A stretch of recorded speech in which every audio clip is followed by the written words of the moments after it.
बंगाल की सड़कों पर जय श्री राम के नारे यूं ही नहीं लग रहे, वहां यूं ही जय श्री राम और हिंदू हिंदू भाई भाई के नारे नहीं लग रहे। इसके पीछे की जो पटकथा है, जो कहानी है, वो समझना बेहद जरूरी है। वो कहानी हम आपको समझाने जा रहे हैं।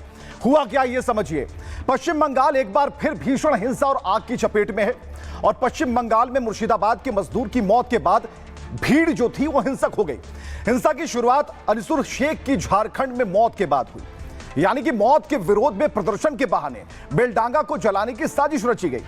सैकड़ों प्रदर्शनकारियों ने NH-12 को 5 घंटे तक जबरन जाम रखा। रेलवे गेट और ट्रैक पर कब्जा कर ट्रेनों की आवाजाही को पूरी तरह से रोक दिया गया। कट्टरपंथियों ने टायर जलाए, पत्थरबाजी की, पूरे शहर में दहशत मचा दी। यहां तक कि पुलिस पर भी भीड़ ने हमला किया और कई लोगों को घायल कर दिया। हिंसा अराजकता ने आम लोगों और यात्रियों को बंधक बनाया। लोग घरों में दुबके रहे। कई घंटे तक एम्बुलेंस और जो जरूरी सेवाएं हैं वो भी NH-12 पर फंसी रही।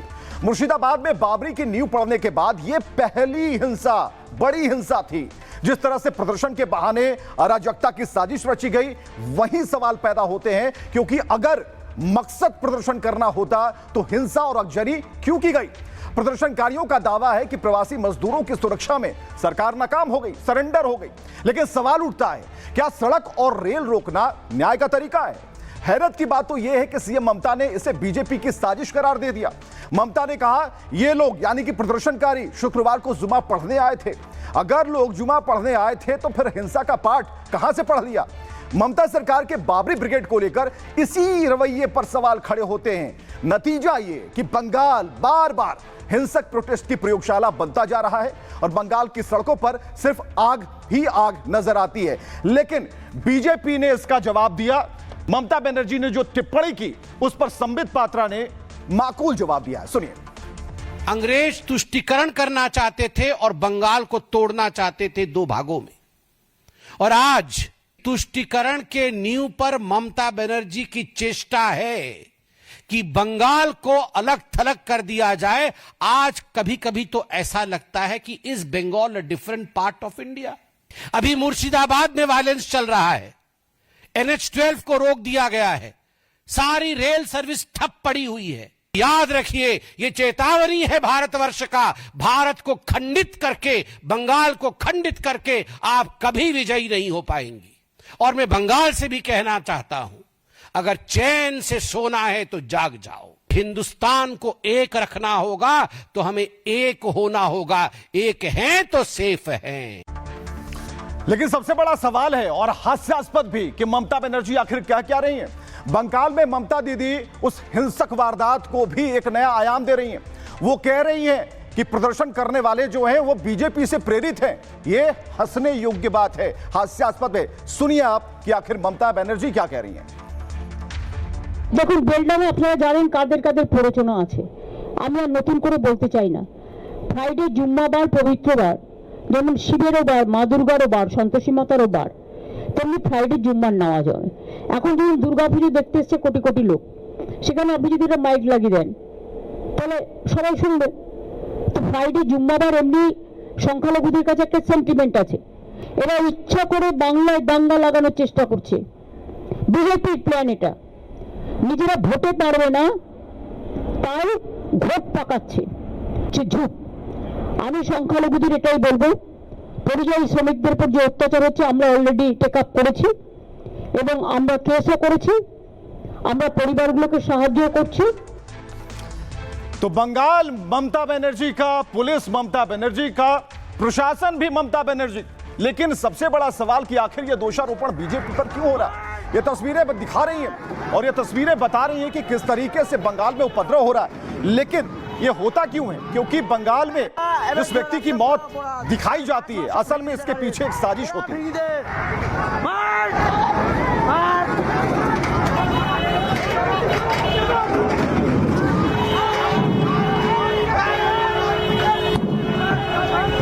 ঘাস মাছ ভেঙে দিয়েছে গাড়িটার, মেরে রাস্তা অবরোধ করতে দিচ্ছে না বলে। এবার পুরো রাস্তা পুরো অপরাধ। এবার ঘাস মাছ সব ভেঙে দিয়েছে গাড়ি, পুরা ভেঙে দে।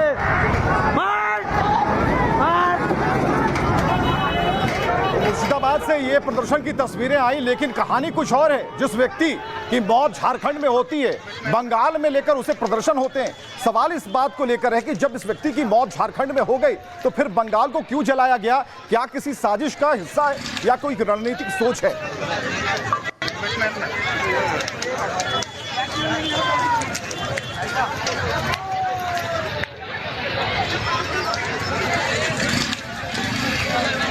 तो पूरा मुर्शिदाबाद धुआं धुआं हो गया, चारों तरफ से धुएं का गुबार उठता है, लेकिन जो पुलिस है वो मूक दर्शक बनी हुई है। पुलिस के पास कोई चारा नहीं था। दोनों हाथ जोड़कर पुलिस मनाती रही इस भीड़ को, इन प्रदर्शनकारियों को कि आप इस जगह को छोड़ दें।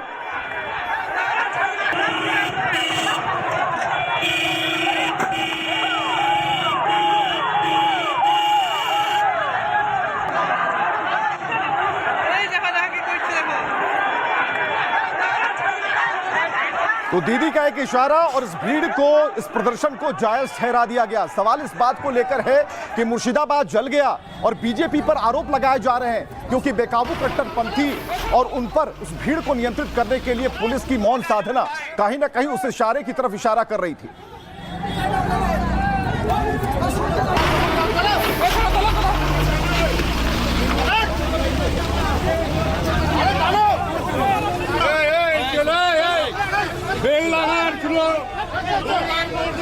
बंगाल की ये वही पुलिस है जो संतों पर हमला करती है, संतों को पीटती है, लेकिन बेकाबू कट्टरपंथियों को रोकने के लिए माइकिंग करती है, चुप रहती है। तो ये तस्वीरें दिखा रही थी, लेकिन अब बीजेपी ने मोर्चा संभाल लिया और बीजेपी ने पूरी तरीके से नारेबाजी शुरू कर दी है। खासकर बंगाल को जलता हुआ बीजेपी नहीं देख सकती और इसी बात को लेकर बीजेपी के जो कार्यकर्ता हैं वो सड़कों पर हैं और जीतेंगे बंगाल ऐसे नारे लगा रहे हैं।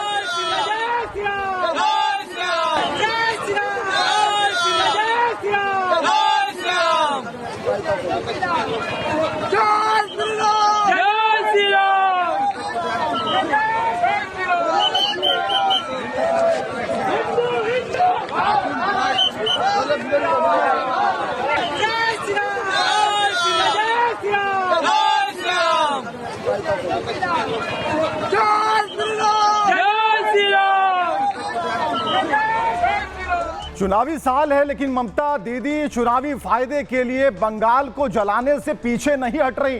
पुलिस को इशारा कर दिया गया और ऐसे ऐसे बयान की जो प्रदर्शनकारी हैं उन्हें लग रहा है कि ममता बनर्जी उनके लिए काम कर रही। इधर बंगाल हिंसा को लेकर बाबरी ब्रिगेड और हुमायूं कबीर अब सवालों के घेरे में है, क्योंकि कुछ वक्त पहले ही हुमायूं ने हिंदुओं को खुलेआम धमकी दी थी। हुमायूं कबीर ने कहा था, अगर 100 मारोगे तो हम 500 मारेंगे। इस हिंसा के पीछे ठीक इसी धमकी वाला पैटर्न नजर आता है। अनिसुर शेख नाम के मजदूर की लाश झारखंड में फंदे से लटकती मिली। आरोप लगे कि अनिसुर शेख की मौत बिहार में पिटाई की वजह से हुई। यानी साफ शब्दों में कहें तो अनिसुर के साथ जो कुछ भी हुआ उसका बदला यह हिंसा है, क्योंकि जैसे ही मजदूर की मौत की खबर के बाद यह प्रदर्शन की शुरुआत होती है, कुछ ही वक्त में हुमायूं कबीर भी प्रदर्शन वाली जगह पहुंच जाते हैं। यहीं से कहानी में हिंसा के पीछे दो थ्योरी निकलकर सामने आती है। पहली थ्योरी ये कि क्या मुर्शिदाबाद हिंसा 100 के बदले 500 वाले फॉर्मूले को लेकर बढ़ रही थी। दूसरी थ्योरी ये कि आज बंगाल में पीएम मोदी का बहुत बड़ा कार्यक्रम और उनकी रैली थी। तीसरी थ्योरी ये कि क्या पीएम मोदी की रैली में खलल डालने के लिए एक प्लानिंग के तहत इसे किया गया, क्योंकि जिस तरीके से बंगाल पुलिस प्रदर्शनकारियों के आगे नतमस्तक थी, सरेंडर थी,